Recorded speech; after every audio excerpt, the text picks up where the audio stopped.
Hello friends, welcome back to knowledge garden. આજે આપણે 10મા ધોરણનો અસાઇનમેન્ટનો પેપર એનો વિભાગ ડી કરશું.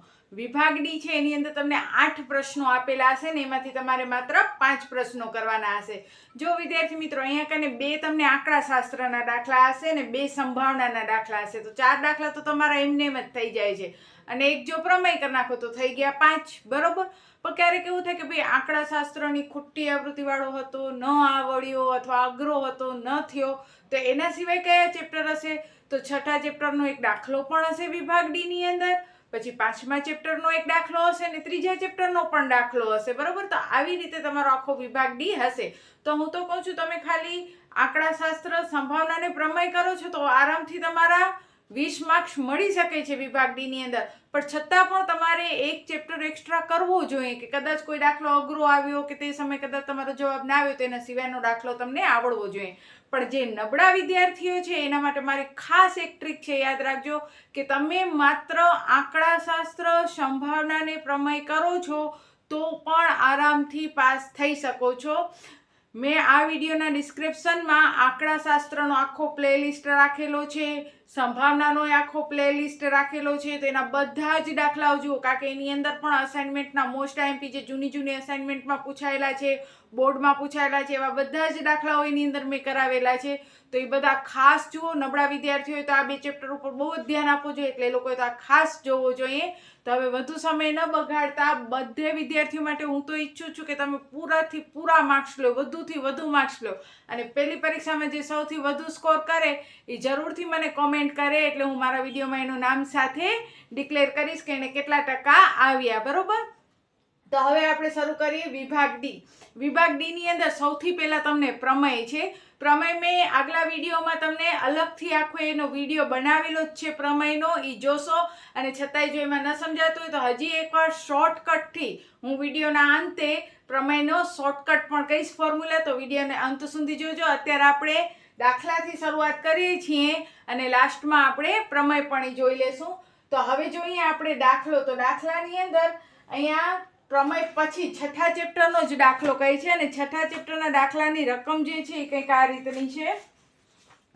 એની અંદર એક છોકરી છે એ થાંભલાથી થોડેક દૂર જઈ રહી છે. જો 90 સેમીની ઊંચાઈવાળી એક છોકરી. અહીંયા કોણ છે છોકરી? તો આ છે છોકરી. ઉદાહરણ 7નો આ દાખલો છે કે 90 સેમીવાળી આ ઊંચાઈવાળી આ છોકરી ગર્લ છે, બરોબર. આ છોકરી છે, એ છોકરી છે એ આ થાંભલાથી ઝડપથી દૂર જઈ રહી છે.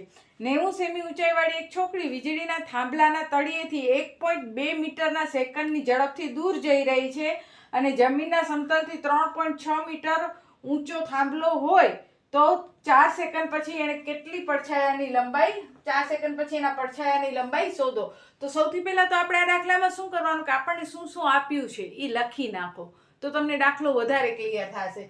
હવે જોઈએ તો મને થાંભલાની ઊંચાઈ આપી દીધી છે કે આ જમીન મારી, બરોબર.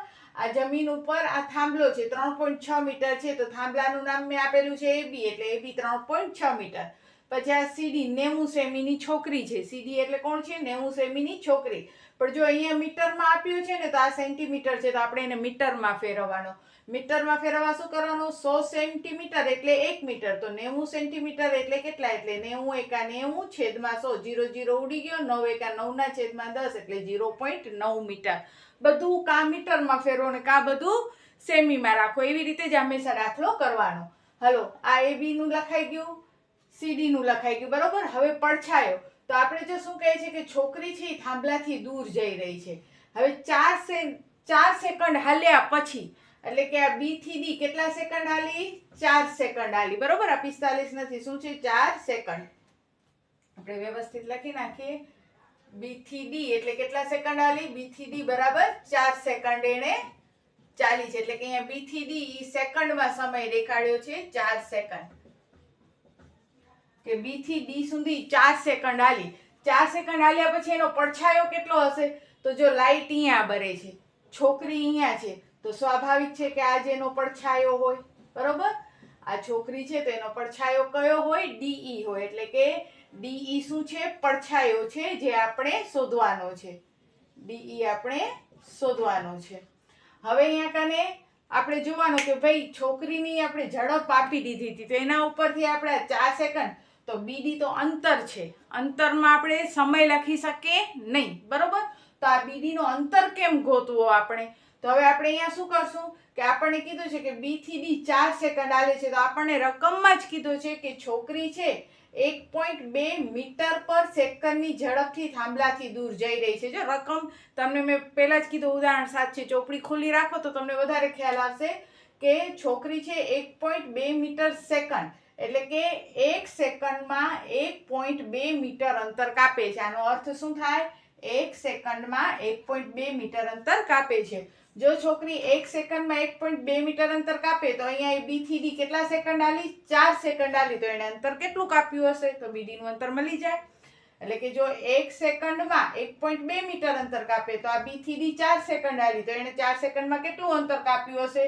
તો 4 ગુણ્યા 1.2 છેદમાં 1 લખવાની જરૂર નથી, એટલે 12 ચોક 48, એટલે 4.8 મીટર અંતર.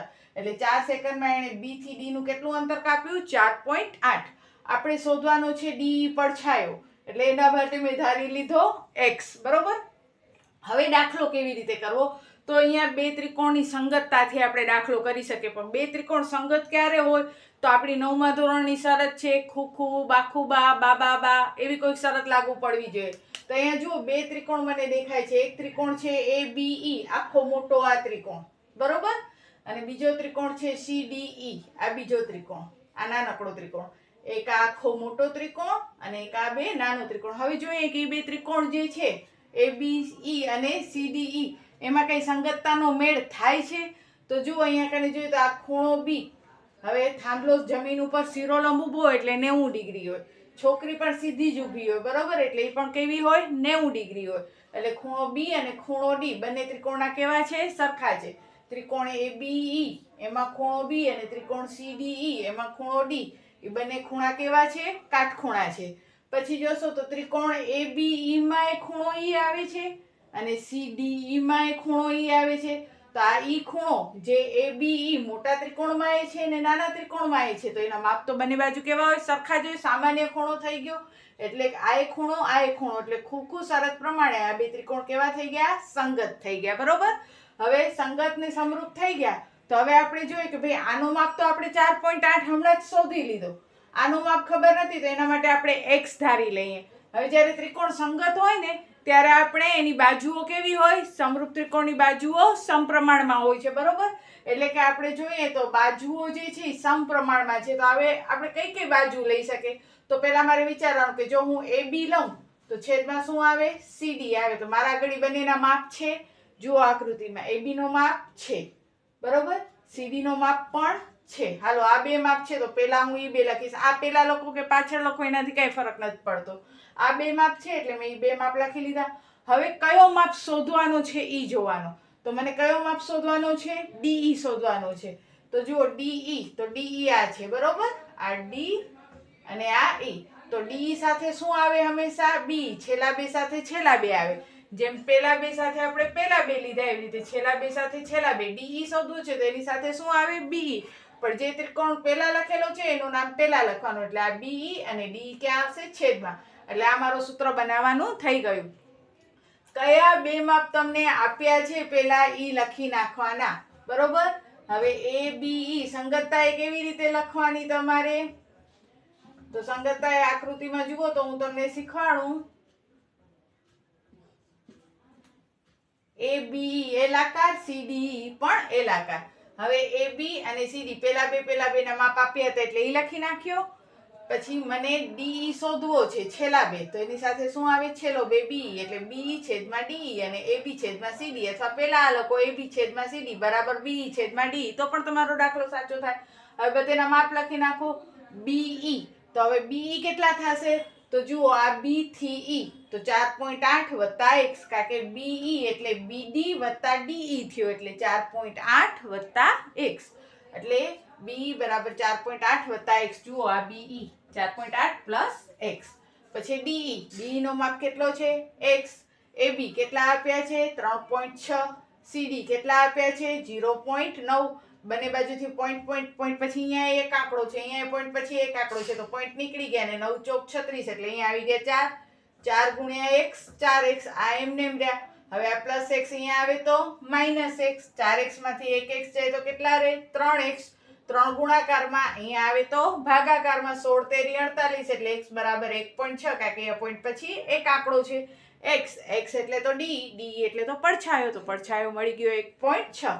માત્ર છેદ ઉડાડી ચોકડી ગુણાકાર કરવાના છે. જો અહીંયા પોઈન્ટ પછી એક આંકડો, અહીંયા પોઈન્ટ પછી એક આંકડો એટલે 36 ના છેદમાં 9 થઈ જાય, પોઈન્ટ પોઈન્ટ નીકળી જાય એટલે 9 ચોક 36, 4 ગુણ્યા x 4x, અને આ પદ તો એમને એમ રાખે તો પ્લસ 1 અહીંયા લઈ આવ્યા તો માઇનસ x થઈ ગયા. 4x માંથી 1x જાય તો 3x, 3 ગુણાકારમાં, અહીંયા આવે તો ભાગાકારમાં, અહીંયા પોઈન્ટ છે તો 16 તેરી 48 એટલે 1.6 મીટર છોકરીનો પડછાયો પડ્યો હશે. હવે જોઈએ આપણે એના પછીનો નેક્સ્ટ દાખલો. હવે જોઈએ આપણે દાખલા નંબર 49. આ દાખલો ત્રીજા ચેપ્ટરનો છે. આપણે પહેલા બે જે દાખલા કર્યા એમાં પહેલો પ્રમેય આવશે જે આપણે લાસ્ટમાં શીખવાડીશ હજી એકવાર, અને પછી આવશે છઠ્ઠા ચેપ્ટરનો દાખલો. હવે આવશે ત્રીજા ચેપ્ટરનો દાખલો 3.4 નો. આ દાખલા નંબર 2 નો બીજો દાખલો છે જે અસાઇનમેન્ટમાં પેપરમાં આપેલો છે, અને એમાં એમ કહે છે કે નૂરીની ઉંમર સોનુની ઉંમર. હવે જો અહીંયા ઉંમરની વાત આવે છે, બરોબર, તો આપણે અહીંયા ધારી લેવાનો હાલની ઉંમર. પેલા ઉંમર વિશે આવે છે એટલે પેલા દાખલામાં લખી જ નાખવાનું કે ધારો કે નૂરીની ઉંમર, પણ કઈ હાલની ઉંમર લખજો. નૂરીની હાલની ઉંમર x, સોનુની હાલની ઉંમર y વર્ષ છે, બરોબર. હાલો, હું નૂરી બની જાઉં છું, તમે સોનું બની જાઓ, બરોબર. હું નૂરી છું, મારી હાલની ઉંમર x વર્ષ છે, તમે સોનું છો, તમારી હાલની ઉંમર y વર્ષ છે. 5 વર્ષ પહેલા, તો 5 વર્ષ પહેલા શું હશે? ધારો કે અત્યારે હું 50 વર્ષની હું, તો 5 વર્ષ પહેલા મારી ઉંમર કેટલી હશે? 45. કેવી રીતે ખબર પડી? બાદ કરીને. 5 વર્ષ પહેલા બધા 5 વર્ષ જેટલા નાનકડા હોય, તો 5 વર્ષ પહેલા તો નૂરીની ઉંમર 5 વર્ષ પહેલા, તો આપણે હાલની ઉંમર x ધારી છે તો 5 વર્ષ પહેલા x માઇનસ 5. સોનુની ઉંમર હાલની ઉંમર y ધારી છે તો 5 વર્ષ પહેલા એની 5 ઓછી હશે. પછી શું કરવાનું કે આપણે બંનેની ઉંમરને સરખી કરી નાખવાની. નૂરીની ઉંમર બરાબર સોનુની ઉંમર. પછી દાખલો વાંચીએ તો એમાં એમ કહે છે કે નૂરીની ઉંમર છે એ સોનુની ઉંમરથી 3 ગણી છે, પણ મેં તો અહીંયા સરખા કરી નાખ્યા ને, તો હવે જો સરખા કરી નાખીએ તો આ 3 ગણી વધુ છે, તો આપણે 3 ગણી કેમાં કરવાનો? સોનુમાં કરવાનો, તો બે સરખા કહેવાય. ધારો કે એક ખાલી એક્ઝામ્પલ આપું છું, ધારો કે આ નૂરી છે એ 60 વર્ષની છે અને સોનું છે એ 20 વર્ષની છે, બરોબર. તો 20 તેરી 60 થાય ને, બરોબર. તો હવે જો આ નૂરી છે એ આ 20 વર્ષની છે, તે 60 વર્ષની છે, તો એના કરતાં 3 ગણી મોટી છે. તો આને હું 20 વર્ષની ને 3 ગણી મોટી કરી નાખું એટલે 20 તેરી 60 કરી નાખું, તો આ 60 ને આ 60 થઈ ગયા ઇક્વલ ટુ. એટલે જ્યારે પણ આવા દાખલા પૂછે ને ત્યારે એકવાર બંનેને સરખા કરવાના. આ આટલા ગણી વધુ હોય તો આપણે આનામાં એટલા ગણા કરવાના. આ ખાલી એમ કે નૂરી છે 10 વર્ષ વધુ છે તો અહીંયા પ્લસ 10 કરવાના, બદલે અહીંયા પ્લસ 10 કરવાના, એટલે બંને કેવા થઈ જાય? સરખા. હવે નૂરીની ઉંમર જોઈએ તો x ઓછા 5, સોનુની ઉંમર તો y ઓછા 5. આ 3 ગણી હતી એટલે મેં 3 ગણી આમાં કરી એટલે બંને સરખી થઈ જાય. હવે x ઓછા 5, 3y અને 3 પચ્ચા 15. હવે સમીકરણ ગોઠવો. પહેલા x વાળો પદ, પછી y વાળો પદ ને પછી અચળ પદ. તો પહેલા x વાળો પદ પ્લસ 3y અહીંયા આવે તો માઇનસ 3y, માઇનસ 15 અહીંયા છે અને માઇનસ 5 આ સાઈડ આવે તો પ્લસ 5, એટલે x માઇનસ 3y ને ઓછા 15 વત્તા 5. 1 માઇનસ 1 પ્લસ બાદબાકી કરો, મોટા પદની નિશાની મૂકો. જ્યારે પણ તમે સમીકરણ ગોઠવો ત્યારે પહેલા x વાળો પદ, પછી y વાળો પદ ને પછી ઇક્વલ ટુ કરી અને અચળ પદ આવવો જોઈએ. તો આ બની ગયો તમારું સમીકરણ પહેલો. હવે જોઈએ બીજો સમીકરણ. તો હવે કહે છે 10 વર્ષ પછી, તો 10 વર્ષ પછી તો હું એ 10 વર્ષ મોટી થઈ ગઈ હોઈશ, બરોબર.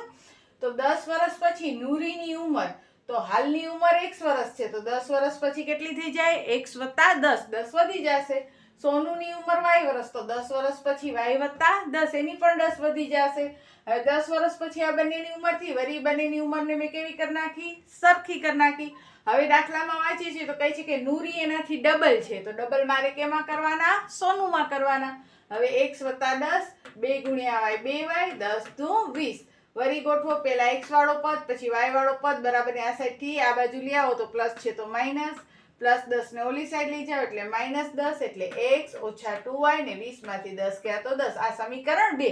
હવે ફૂટ પ્રશ્નના ફાયદા શું છે કે આ તમે લોકની રીતથી પણ કરી શકો, આદેશની રીતથી પણ કરી શકો, આલેખની રીતથી પણ કરી શકો, પણ જો આલેખ આપ્યો હોય તો, બરોબર.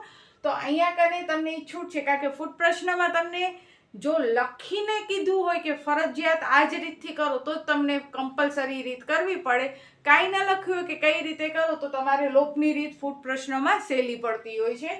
હવે જો આ સમીકરણ 1 ને સમીકરણ 2 મળી ગયું તો સમીકરણ 1 અને 2 માં હું લોપની રીત કરીશ. એટલે પેલા બંને સમીકરણને મેં એકબીજાના નીચે ગોઠવી દીધા. હવે મારે કાં x સરખા કરવાના કાં y સરખા કરવાના. તો ફૂટ પ્રશ્નમાં ઓલરેડી જુઓ એક સરખા છે જ. હવે શું કરવાનો, લોપની રીત હોય તો આપણે 2 પોઈન્ટ જ ખાલી ધ્યાન રાખવાના હોય કે કાં x સરખો થવો જોઈએ ને કાં y સરખો કરવાનો, બરોબર. ન હોય તો કરવા પડે ગુણીને. ધારો કે x સરખો કરવો હોય તો x ની ઉપરની રકમને નીચેના સમીકરણ સાથે ગુણો અને x ના નીચેના સમીકરણની રકમને ઉપરના સમીકરણ સાથે ગુણો. એવા પણ દાખલા આપણે કરવાના છે. ધારો કે એક જસ્ટ ઉદાહરણ આપું કે અહીંયા હોય 5x + 3y = 2 હોય અને અહીંયા હોય 3x + 2y = 4 હોય. હવે મને જો x સરખા કરવા હોય તો આ 3 ને હું ઉપરના સમીકરણ સાથે ગુણીશ ને આ 5 ને હું નીચેના સમીકરણ સાથે ગુણીશ. એટલે x કેવા થઈ જાય, સરખા થઈ જાય. તો આ મેથડથી તમે કરી શકો છો. અને બીજો નિયમ x કે y બંનેમાંથી કોઈ પણ એક સરખા કરવાના હોય, કાં x કરો કાં y. બીજો નિયમ શું છે કે જે સરખા કરો છો એની નિશાનીઓ સરખી ન હોવી જોઈએ. બંને પ્લસ પણ ન હોવી જોઈએ ને બંને માઇનસ પણ ન હોવી જોઈએ. જો બંને પ્લસ કે બંને માઇનસ હોય તો શું કરવાનું, તો આપણે નીચેના પદની નિશાની બદલી નાખવાની. અહીંયા જોશો તો જે x છે, મેં જે આ બે સમીકરણ એકબીજાની નીચે લખ્યા તો એ બંનેની નિશાની કેવી છે, સરખી છે, પ્લસ પ્લસ છે, બરોબર. આગળ કાંઈ નથી એટલે પ્લસ કહેવાય. તો હવે શું કરવાનું કે એને ઉડાડવા માટે હું શું કરીશ, નીચેના સમીકરણની નિશાની બદલાવી નાખીશ. આ પ્લસ છે તો માઇનસ, માઇનસ છે તો પ્લસ, અહીંયા આ પ્લસ છે તો શું થઈ જશે, માઇનસ. હવે બદલાવેલી નિશાની ધ્યાનમાં લેવાની એટલે +x ને -x ઉડી ગયા. -3 માંથી +2 જાય તો -1y, કાંઈ ન હોય એટલે 1 કહેવાય. -10 ને -10 એટલે -20. જો આ વત્તા ન લીધા, ઓછા. -10 -10 એટલે -20. બંને બાજુથી ઓછા ઓછા નીકળી ગયા એટલે y બરાબર કેટલા થઈ ગયા, 20. હવે જે y ની વેલ્યુ છે તે આપણા સમીકરણ 1 ને સમીકરણ 2 બંનેમાંથી કોઈ પણ એકમાં તમે મૂકી દો. મેં સમીકરણ 1 માં મૂક્યું છે y બરાબર 20. તમને 2 માં મૂકવું હોય તો 2 માં મૂકી શકો છો. x - 3y બરાબર -10. આ મારું પેલો સમીકરણ. એમાં x ના x -3 અને y ની જગ્યાએ હું શું મૂકી દઈશ, 20 મૂકી દઈશ બરાબર -10. 20 તેરી 60. -60 બરાબર ને આ સાઈડ આવે તો +60. 60 માંથી 10 જાય તો 50. એટલે x કેટલા મળ્યા, 50. એટલે હું નૂરી, મારી ઉંમર 50 વર્ષની થઈ ગઈ. વાવ, બુઢી થઈ ગઈ. અને સોનુની ઉંમર તો તમે હજી નવજવાન છો, 20 વર્ષના થયા, બરોબર. એટલે સોનુની ઉંમર થઈ 20 વર્ષ. તો આ ઉપર 50મો દાખલો. હવે આપણે જોઈએ 50મો દાખલો. હવે જોઈએ આપણે આંકડાશાસ્ત્ર, જેમાં વર્ગ આપ્યા છે 118 થી 126, 127 થી 135. વર્ગ જોતા જ ખબર પડી જવી જોઈએ કે ભાઈ 126 અહીંયા રિપીટ થતા નથી, 135 અહીંયા રિપીટ થતા નથી. રિપીટ નથી થતા મતલબ અસતત આવૃત્તિ વિતરણ છે. તો સૌથી પહેલા આપણે એને સતત આવૃત્તિ વિતરણમાં ફેરવવું પડશે. એટલે સતત આવૃત્તિ વિતરણમાં ફેરવવા માટે શું કરવાનું, આમાંથી 0.5 બાદ કરવાના. 118 માંથી 0.5 બાદ કરો એટલે કેટલા રહે, 117.5. ને કાંઈ ખબર ન પડે તો આમાંથી એક ઓછો કરીને પાછળ 0.5 લગાડી નાખો અને એના પછીની રકમ છે એમાં ડાયરેક્ટ 0.5 લગાડો અને પછી રકમ રિપીટ કરતા જાઓ. જો 118 માંથી એક ઓછો કરું તો 117, પાછળ 0.5 તો આ 126.5. એટલે કે અહીંયાથી મેં 0.5 ઓછા કર્યા ને અહીંયા 0.5 ઉમેર્યા. હવે 126.5 નીચે લખી, એની પાછળ 135.5, એ નીચે લખી 135.5, એની પાછળ 144.5. તો આવી રીતે વર્ગ બનાવવાનો. પછી એની સંચય આવૃત્તિ, તો FI તો આપી જ છે તો સંચય આવૃત્તિ બનાવીએ. 3 ના 3, 3 માં 5 ઉમેરો તો 8, 8 માં 9 ઉમેરો તો 17, 17 માં 12 ઉમેરો તો 29, 29 માં 5 ઉમેરો 34, 34 માં 4 ઉમેરો 38, 38 માં 2 ઉમેરો 40. આ જે જવાબ છે અને FI નો જે સરવાળો છે તમારા બે સરખા થવા જોઈએ. પછી n દુત્યાંશ એટલે 40/2 એટલે કેટલા થાય, 20. કારણ કે આપણે મધ્યસ્થ ખોટી આવૃત્તિ વાળો છે નહીં એટલે આપણે n દુત્યાંશની મદદ લેવાની. તો n દુત્યાંશ કરો તો 40/2 એટલે 20. હવે જોવાનું કે આપણી સંચય આવૃત્તિમાં 20 કે 20 પછીની તરતની રકમ કઈ છે, તો 29. તો એનામાં બોક્સ બનાવી લેવાનો. એમાં જે આ અધસીમા બિંદુ છે, કારણ કે આમ તો આપણો દાખલો વર્ગથી જ શરૂ થાય, તો આપણો જે અધસીમા બિંદુ છે એને શું કહેવાય, L કહેવાય. આ FI માં જે હોય એને શું કહેવાય, F કહેવાય. અને ઉપરની જો સંચય આવૃત્તિ છે એ શું કહેવાય, CF કહેવાય. એ બધું અહીંયા લખી સરસ મજાની રીતે સૂત્ર લખો. પછી L એટલે 144.5 વત્તા, એમ તો શોધવાનું છે, n દુત્યાંશ એટલે 20 ઓછા CF એટલે 17, F એટલે લખવાના 12 અને ગુણ્યા H તો જુઓ 126.5 માંથી 117.5 બાદ કરો એટલે 9. 144.5 વત્તા 20 માંથી 17 જાય 3 છેદમાં 12 ગુણ્યા 9 3 ચોક 12 4 નીચે લખવાના કારણ કે 12 મોટા છે. હવે અહીંયા કાંઈ ન વધ્યું એટલે 9 એકા 9 ના છેદમાં 4 9 ભાગ્યા 4 કરો તો 2.25 એને 144.5 માં ઉમેરવાના. જો અહીંયા કને ઉમેરવામાં ઘણા બધા વિદ્યાર્થી ભૂલ કરતા હોય છે, 25 ને 5 30 કરી નાખતા હોય છે. પોઈન્ટની નીચે પોઈન્ટ આવે એવી રીતે આંકડો ગોઠવો ને પછી સરવાળો કરો તો જુઓ કેટલો આવ્યો 146.75 આવ્યો. હવે બહુલકનો મોસ્ટ આઈએમપી દાખલો આપણે જોઈએ જે ખુટ્ટી આવૃત્તિ વાળો છે, જે ચોપડીની અંદર બહુ ઓછા દાખલા આપ્યા છે એવા. તો હવે આના પછી આપણે જોઈએ બહુલકનો એક ખુટ્ટી આવૃત્તિ વાળો દાખલો. હવે જોઈએ એના પછી ખુટ્ટી આવૃત્તિ વાળો બહુલક. બોર્ડ માટે પણ આ દાખલો બહુ જ મોસ્ટ આઈએમપી છે. હવે અહીંયા તમને કીધું છે કે 50 અવલોકનો છે એટલે n બરાબર કેટલા કહી દીધા છે 50 અને બહુલક આપી દીધો છે 45 ને તમારે ખુટ્ટી આવૃત્તિ x અને y શોધવાની છે. જુઓ વર્ગ આપ્યા છે 10 થી 20, 20 થી 30, 30 થી 40. હવે જ્યારે પણ ખુટ્ટી આવૃત્તિ હોય તમારી ત્યારે તમારે શું કરવાનું બહુલકને ધ્યાનમાં લેવાનો. આમ તો આપણે બહુલકના દાખલા કરીએ છીએ ત્યારે જે સૌથી મોટી રકમ fi ની અંદર હોય એને આપણે f1 કહી દઈએ છીએ. તો આમાં સૌથી મોટી રકમ કઈ આ પણ હોઈ શકે, x ની વેલ્યુ આપણને ખબર નથી, y પણ હોઈ શકે કારણ કે એની વેલ્યુ આપણને ખબર નથી. તો અહીંયા કને જ્યારે ખુટ્ટી આવૃત્તિ વાળો બહુલક કરવાનો હોય ત્યારે તમારે z બરાબર 45 બહુલકની જે વેલ્યુ આપી છે એ ધ્યાનમાં રહેવાની. એટલે કે ત્યારે આપણે સીધો fi માંથી f1 f0 સિલેક્ટ ના કરી શકીએ. તો અહીંયા શું કરશું z 45 તો તમે વર્ગમાં જુઓ 45 કેમાં આવી જાય 40 ને 50 ની વચ્ચે 45 આવી જાય. તો બરોબર એની સામે જે fi છે એમાં f1 ધારવાનો. અહીંયા સહેજ મેથડ આવી રીતે બદલવાની. બરોબર કે z 45 આપ્યા છે તો વર્ગની અંદર 40 થી 50 માં 45 આવી જાય એટલે એની સામેનો જે fi છે એ f1, એની ઉપરનો f0, એની નીચેનો f2 અને 40 આપણો શું થઈ જશે l થઈ જશે. પછી બીજું કામ એક શું કરવાનું બે રકમ શોધવાની છે એટલે અહીંયા fi નો સરવાળો કરી રાખો. જો 8 ને 4 12 ને 12 24, 24 ને 4 28 ને 10 38 પ્લસ x પ્લસ y. તો આપણને સરવાળો કહી દીધો છે કે n કેટલા આવવા જોઈએ 50 આવવા જોઈએ. તો આ જે fi નો સરવાળો કર્યો એને પણ n જ કહેવાય. આપણો n આવ્યો 38 પ્લસ x પ્લસ y, રકમમાં કીધું છે 50 એટલે કે એનો મતલબ શું થયો 50 બરાબર જ 38 પ્લસ x પ્લસ y થાય કે આ બધેનો ટોટલ કેટલો થવો જોઈએ 50 થવો જોઈએ. પ્લસ 38 અહીંયા આવે તો માઇનસ 38, 50 માંથી 38 બાદ કરો તો 12. હવે x વત્તા y 12 મળવા જોઈએ એ આપણે અહીંયા કને રાખી દેવાના એમને. બરોબર હવે આપણે દાખલો લખીએ, સૂત્રમાં કિંમત મૂકો, એકવાર સૂત્ર લખી નાખો z બરાબર l વત્તા f1 f0 2f1 f0 f2 ગુણ્યા h.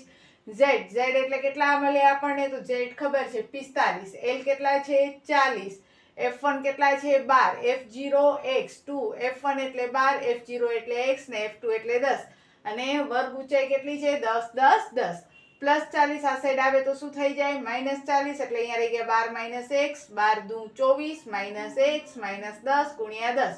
45 માંથી 40 જાય તો 5, આ 10 ગુણાકારમાં છે બરાબર ને આ સાઈડ આવે તો ભાગાકારમાં એટલે અહીંયા રહી ગયો 12 માઇનસ x ને 24 માંથી 10 જાય તો 14 માઇનસ x.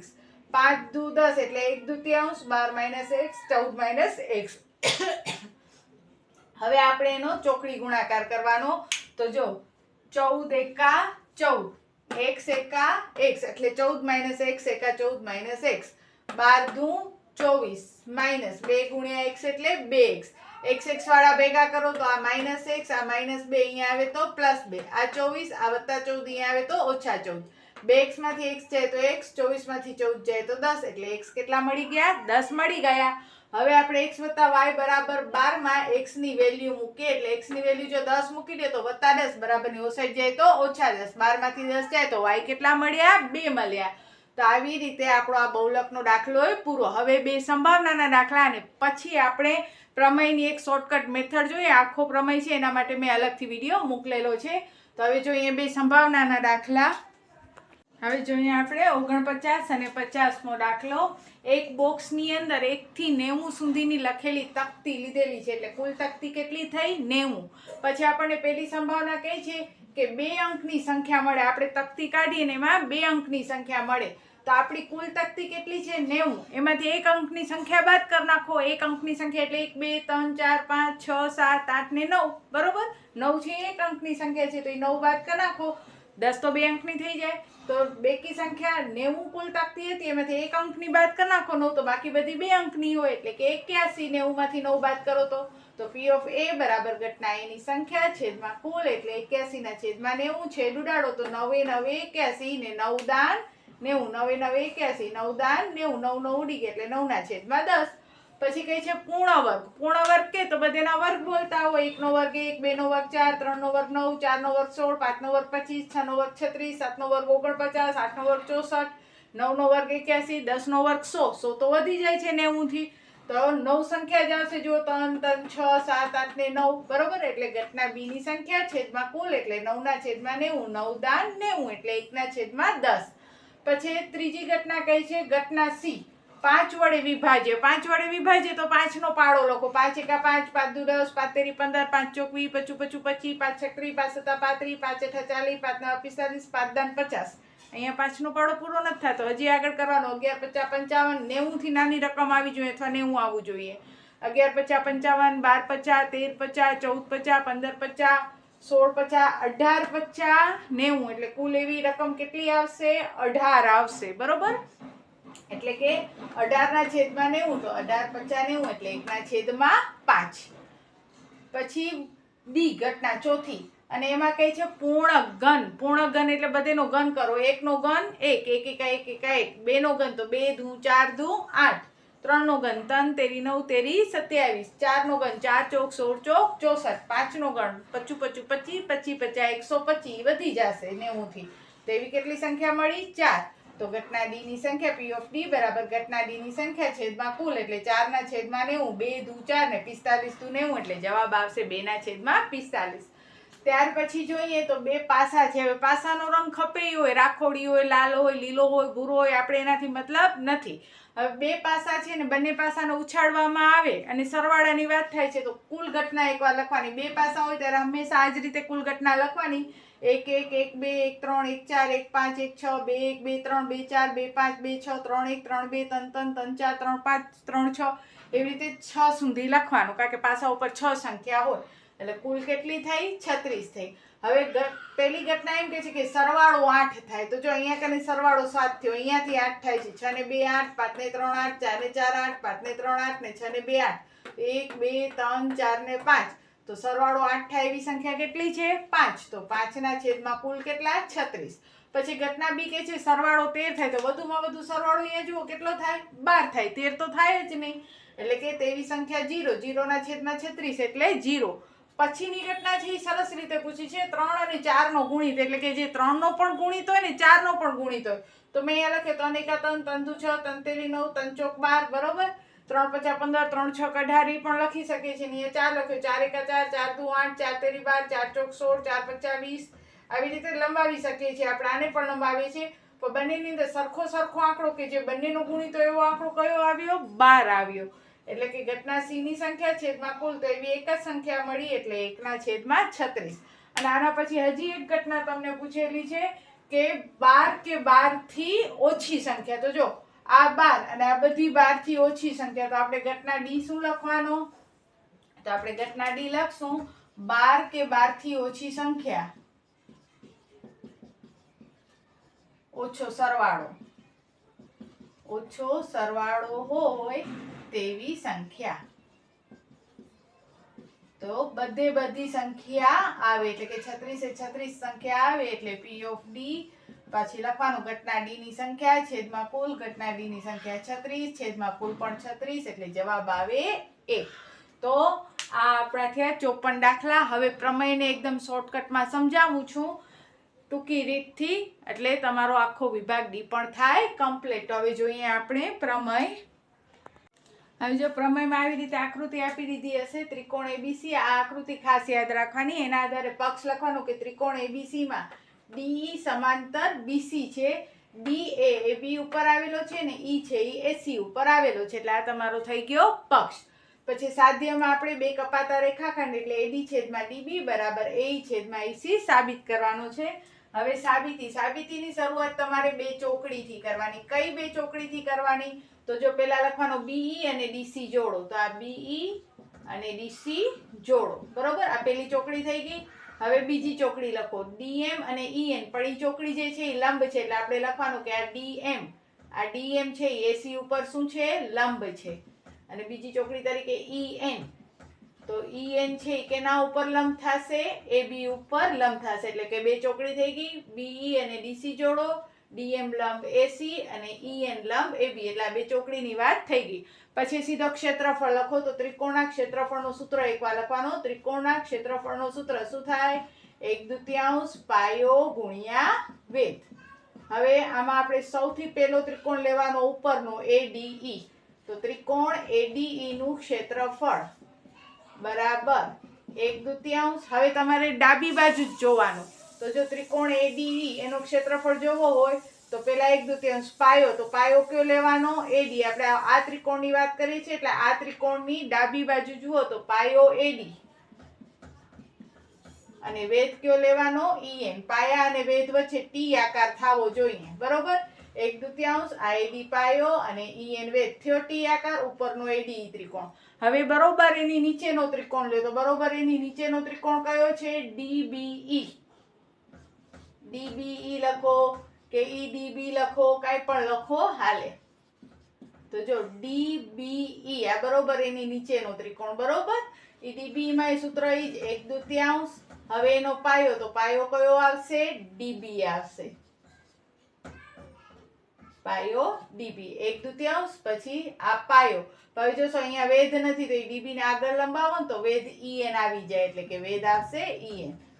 આ DB પાયો છે એને આમ લંબાવો આગળ તો EN શું થઈ જાય? વેધ. અને કાંઈ ખબર ન પડે તો તમે એકવાર આ ADE ત્રિકોણ છે એનો આ AD પાયો, EN વેધ. પછી નીચેનો ત્રિકોણ એટલે કે આ DBE એમાં આ પાયો. આ ટુકડા નીચે આ ટુકડો આવવો જોઈએ એટલે DB પાયો. અને વેધ ઉપરનો જ લખી નાખો. હવે અહીંયા બોર્ડમાં જગ્યા ઓછી છે એટલે હું એક સ્ટેપ ઓછો લખીશ પણ તમારે લખવાનો. પછી તમારે શું કરવાનું કે AD નું ક્ષેત્રફળ છેદમાં DBE નું ક્ષેત્રફળ આમ લખી નાખવાનું. નીચે લખવાનું આની નીચે. બરોબર, કે AD નું ક્ષેત્રફળ છેદમાં DBE નું ક્ષેત્રફળ એના બરાબર 1/2 AD ગુણ્યા EN 1/2 DB ગુણ્યા EN. એટલે કે આપણે જે અહીંયા બે સ્ટેપ આવ્યા એ બે સ્ટેપને એકબીજાના છેદમાં લખો. ઉડતું હોય ઉડાડી નાખો. તો વધ્યો શું? AD છેદમાં DB. તમારો આવી ગયો પરિણામ 1. જેમ ડાબી બાજુ કર્યો હવે એવી જ રીતે સેમ જમણી બાજુ કરો. તો વળી લેવાનો ત્રિકોણ ADE નું ક્ષેત્રફળ. તો હવે ત્રિકોણ AD નું ક્ષેત્રફળ હવે જમણી બાજુ. તો AE પાયો DM વેધ. પેલા આપણે ડાબી બાજુ જોયો, હવે જમણી બાજુ. ત્રિકોણ ADE નું ક્ષેત્રફળ બરાબર 1/2 પાયો AE અને વેધ DM. બરોબર, AE પાયો DM વેધ. હવે બરોબર એની નીચેનો ત્રિકોણ લ્યો DEC. તો ત્રિકોણ DEC નું ક્ષેત્રફળ બરાબર 1/2. હવે એનો પાયો કયો આવશે? EC. અને વેધ ઉપરનો જ લખી નાખો DM. કારણ કે આ EC પાયો થયો આ ત્રિકોણનો, એના ઉપર વેધ નથી એટલે EC પાયાને લંબાવો તો વેધ તો DM જ આવે. વળી એના નીચેના સ્ટેપમાં આ બંનેને એકબીજાના છેદમાં લખો. નીચેના સ્ટેપમાં તો જો 1/2 DM ઉડી ગયા એટલે AE છેદમાં EC મળ્યો. એ પરિણામ તમારો 2. પછી લેક્ચર લખવાના. શું લેક્ચર લખવાનું? તો જે છેદમાં બે ત્રિકોણ આવ્યા છે ને કયા કયા છે નીચેના ત્રિકોણ? ત્રિકોણ DBE અને ત્રિકોણ DEC. બરોબર, આ બે ત્રિકોણ DBE અને DEC એક જ પાયા ઉપર. એક જ પાયો. એક જ પાયો એટલે જુઓ આ DBE અને DCE એક જ પાયા DE ઉપર છે અને બે સમાંતર રેખાની વચ્ચે છે.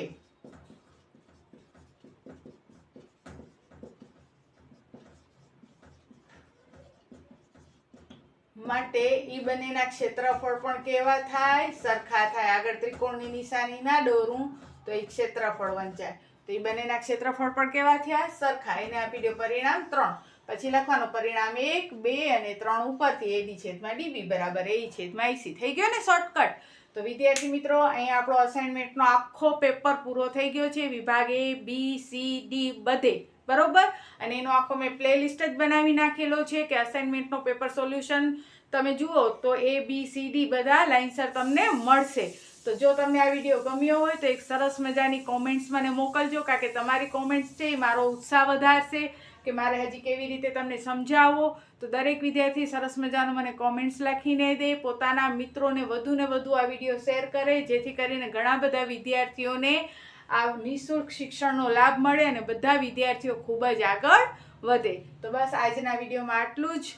સૌ ભણે, સૌ આગળ વધે અને બધા જ વિદ્યાર્થીઓ આ બધું જ કરે અને પૂરેપૂરા માર્ક્સ લઈ આવે. ત્યાં સુધી બધાને જય હિન્દ, જય ભારત. સૌ ભણે, સૌ આગળ વધે. બાય.